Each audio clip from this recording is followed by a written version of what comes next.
Germany's leading expert Ottmar Edenhofer has said that it is essential for Europe to cooperate with China on the economics of climate change to tackle the global challenge.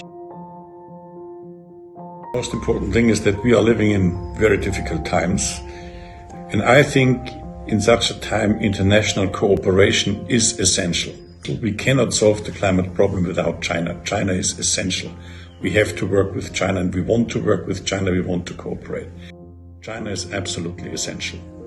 It's your sheer size, your potential for innovation.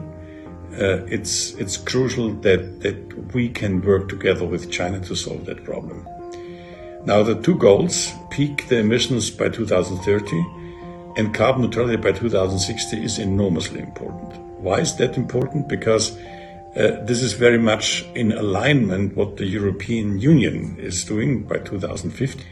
And it is very, very important that China highlights the importance of carbon pricing to reduce emissions, to bend the curve.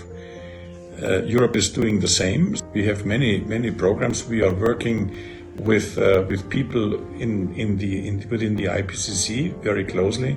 We have published papers with Chinese scientists, in particular about the peak of emissions, and we are working also in the Stanford Energy Modeling Forum with colleagues from China. We have very close cooperation, and we are very happy that we can cooperate with your scientists.